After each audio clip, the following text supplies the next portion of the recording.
Welcome to MetalVice in 666. I'm your host, Brian, joined with other host, Karen. And as the title suggests in this, we are going to be talking about AI yet again. It's coming up a lot. It's like a big topic right now. You're going to hear a lot more about it down the road, very near as well, if you haven't heard much about it, which is shocking if you haven't heard much about AI. It seems like it's almost everywhere now. For better or worse, I would say for the worse, but Yes, agree. We'll see, especially when it comes to art. Yeah. AI art is, in my opinion, shit, and not even art. I would say it's whatever. That's a different conversation. I don't fucking like AI art. I fucking hate it. But there is a campaign, or there's this group. This is really weird. The title of this article I found, but it's basically "Stealing is an Innovation" is sort of the initiative that was launched by the Human Artistry Campaign. Now, to me, campaigns and initiatives are the same thing, so it's like saying, it's kind of repetitive in my mind, but it's the group, the Human Artistry Campaign, has a new initiative or a new campaign out there called Stealing is an Innovation, where basically a bunch of artists, I think like artists and actors and writers and whatnot, are coming together and basically lobbying, or basically they don't know if they can make people do this or not, but basically saying like, hey, big tech and big AI companies and whatnot, using our art, our imagery, our likenesses to build and train models is theft, plain and simple. It's theft. You can't use our shit without our permission to train your models, which will then be used to create new art. And I've heard about this in the past. I think even Stephen King has a lawsuit right now where one of the models used his books to train its model. And the question is that okay to do? And the companies that use this art to train the models, I think they're using the excuse of it's fair use. Yes. Which a part of me somewhat agrees with, a part of me somewhat doesn't agree with it. Because, I mean, you're not just copying what say you read the Stephen King book, the model does, and then it's told to write a scary story about a clown. It's not necessarily 100% the same as it, but it's got a lot of similarities to it. And you can point to movies, though. You can point to art. You can point, like, art in the broader terms, but like movies, books, music, where you can point to a particular piece and you'd be like, well, those artists, those musicians stole that riff from XYZ band. And that you hear that argument all the time as well, right? Or books, like, well, the underlying theme is the same as XYZ, and you're just stealing that theme, or you're just copying that theme. Even, I think the guy is George Campbell, who was like a professor or some shit back in like the 60s and whatnot, who basically outlined that all stories are basically the same and just being retold, and basically talked about how Star Wars is just the retelling of like King Arthur, which is a retelling of Greek mythology stories, and so on and so forth. We ran into that when we watched a TV show like the Thursday or Wednesday Murder Club or something like that, like on Netflix.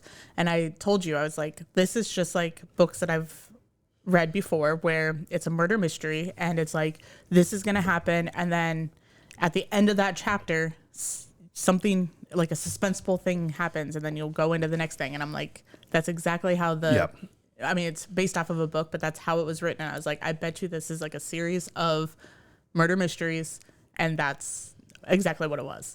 So it's the same cadence that's done. Maybe you're talking about something different because you're saying the same story being told, but it's the same thing. You're it's using like the same outline, cadence, the same structure for your art. So I kind of sort of agree with these AI companies being like, it's fair use. I'm just using it to help train and understand what the structure is. And then I'll build my own story following that same structure that you yourself are using, that you yourself stole from XYZ person. So a part of me actually somewhat agrees with that argument, that's fair use. But taking a step back, going back into this initiative and sort of a statement they had real quick, I wanted to read this because this is kind of funny to me a little bit. Artists, writers, and creators of all kinds are banding together with a simple message. Stealing our work is not innovation. It's not progress. It's theft, plain and simple. A better way exists. Through license deals and partnerships, some AI companies have taken the responsible, ethical route to obtaining the content and materials they wish to use. It is possible to have it all. We can have advanced, rapid developing AI and ensure creators' rights are respected. Now, this whole stealing is innovation. I agree with that. But also this sort of has a similar tone to me as like Lars in the early 2000s. With Napster. Yeah. Where it's like, it's theft. It's just straight up theft. We're not even going to go into the ethical aspects of this, but it's just straight up theft. You're stealing my music. Which he was kind of right. Like, he took a lot of heat for it back then, but you know, looking back, it's like, fuck, he was right. Napster and streaming has shifted music, the music industry forever, and it can't come back from where we are now, I don't think. We can only move forward and adapt to what we can. So I seeing that first statement, I was like, all right, it's ringing stories of that to me. The other thing that I am not a big fan of with this campaign is it's all about money. You can go ahead and use our shit if you pay us. Yeah. That's basically all it's boiling down to, is like, if it's not against AI, it's saying that we can use AI, just give me some money for using it. That's what I fucking hate, is like, AI should not be used to create art. Like, that shouldn't be the default. And it feels like that's where the default's going. We just watched the Super Bowl a few weeks back, and a bunch of those commercials, all the ads were just AI fucking slop bullshit commercials. And like, I was getting pissed watching this. Like, a motherfucker got paid to come up with this shitty little commercial, and then they didn't pay actual people to make it. Like, whoever wrote the script for this is a fucking moron, because it's so stupid. Whatever. I have that every year with the Super Bowl commercials. But yeah, that's basically all I want to talk about. Was this campaign's out there. I'm a little iffy on it because of the whole, they're not against AI art. It's more of, they just want to get paid for it. I just want to get my money. Yeah. So that aspect, I guess it does kind of go back to the Napster thing, when streaming started being a thing or whatever.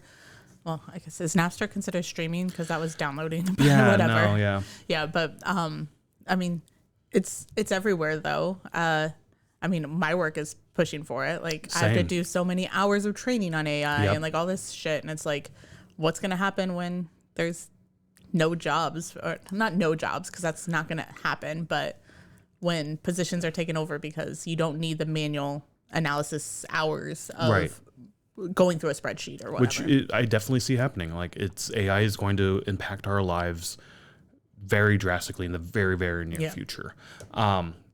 What I would like to see is more companies and more artists being like, I don't support AI at all. I don't want you using my shit at all to train your models.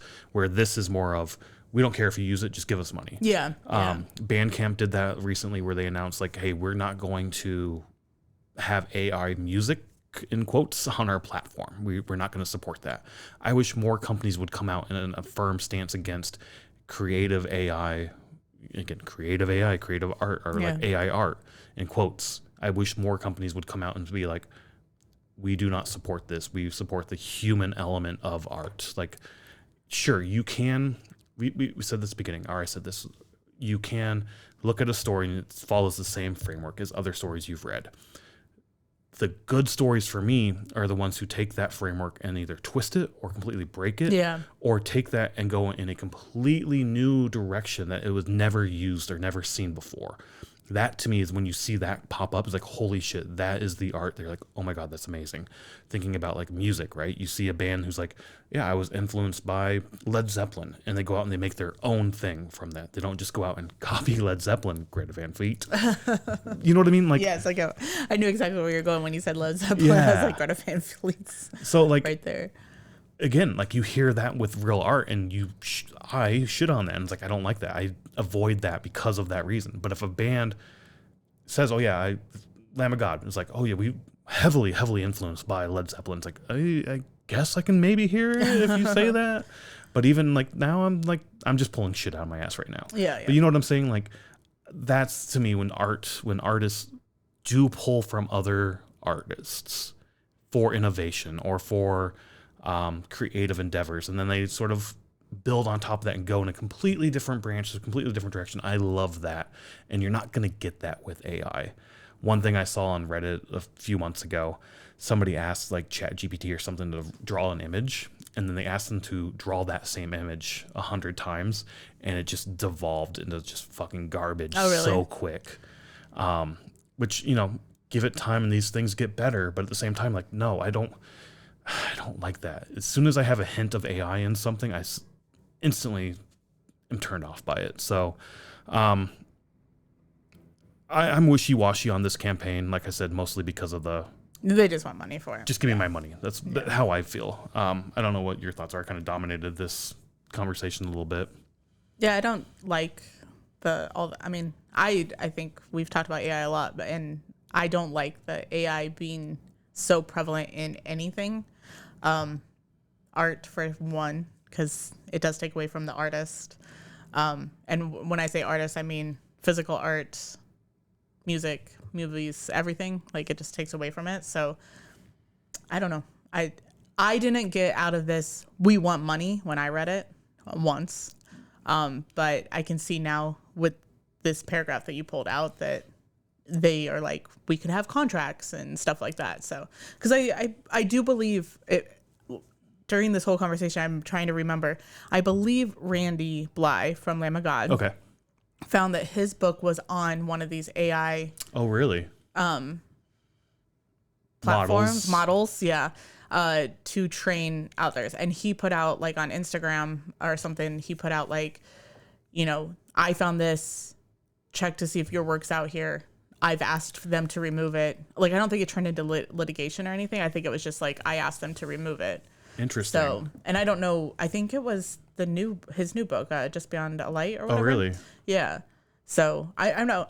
I mean, I don't know what happened with that, but it's like, if there's independent people, like, obviously Stephen King and Randy Bly should be treated the same as an author. But if an independent person's book is out there, every book could be out there. Right. Yeah. So. Yeah. It's really interesting, especially, like I said, with the fair use aspect. I kind of sort of agree with where they're coming from that argument. My argument is more of like, sure, go ahead and use it, but then we as consumers should be shooting this shit down and not supporting it. I feel like there's a lot of people out there who are like, who cares? It sounds good. I don't like, especially with music, they're like, who cares? It sounds good, which I'm like, that's the wrong fucking approach to have. On the boat a couple years ago, talking about Lamb of God, we were at that Q&A thing with Mark Morton. And somebody was there, was like, hey, I work in technology. Are you scared of AI? And Mark gave a response to it. I've seen on Reels the last couple days that Mark was on a podcast. And I don't know what podcast it was, but he's talking to the guy. And the guy asked him, what about AI? Mark basically gave the exact same comment he did on the boat, which was essentially, I don't fear AI. He's like, I've been with Lamb of God for 25 years. I've been touring with them. We're pretty successful. We're pretty established. If AI can come in and write something better than me, cool, go for it. That's just going to give me more energy and more motivation to go out there and write something better than it wrote. Which to me, that's more the mindset of his competitive and his drive more than anything.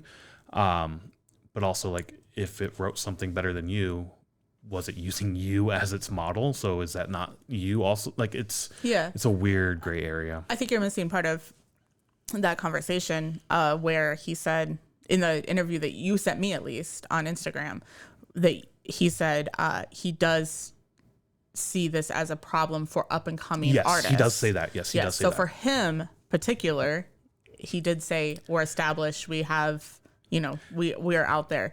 But for up and coming artists, I mean, it's going to be harder for them. And he also points out that, like, another part of the music component is the live component, which that energy you have, you're not going to get from an AI. You're not going to get the live component. But again, not everybody consumes live music. DJs do. I know it's not DJs are not AI, but they use other people's work. So. That's a conversation we have a lot, and we're not gonna see eye to eye on that at all. No. I don't see using AI and a DJ as an example. I understand you're saying, oh, they're mixing the songs, they're like making sure the drop happens at the right time, whatever. So AI could do that. You could say, like, at this drop, add this. Okay. There are those, but there's also the DJs who write their own music. Okay, and cool. They weave their music into their set. Okay, cool. Let's talk about the ones that don't and just use other songs. So Art Cruz, You're talking about Art Cruz here? I haven't been to Art Cruz's DJ set. Anyways, what I'm saying is the people, I've seen videos from like Radius and stuff of DJs up there, and the crowd is going crazy for these songs, and they're jumping and everything you see at a live concert. So if AI can do it, I mean, AI could do the same thing, and they could just push play, and AI is doing everything, and people are just raving together. Yeah, that could. And that you could don't need very well somebody happen. up there to switch the song or whatever. Agreed. So I'm not saying that that's good. Yeah. Because DJs aren't good, in my opinion. Yes, I know where you're going with that. In my opinion, I would not want to go see a DJ push a button. I want to go see a guitarist strumming. I want to see vocalists there. I want to see all of it. Yep. So different conversation. It is to be had. I'm just saying. I know what you're saying. I know. You're saying you can't have the live aspect, and I'm saying you could have that live aspect. Yes, you could have a different type of live aspect. What I was trying to get to more than anything was that not everybody consumes music for a live perspective. Not everybody likes going to concerts and all. So, you didn't say that though. He did not say that. I was adding on top of his I said you did not say that. I was getting to whatever.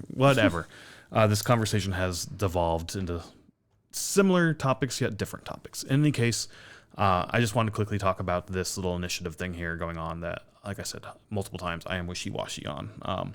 I am not a fan of AI art at all, regardless. No licensing, any of that shit. So just get rid of fucking AI art. Personally, my belief. Okay, bye.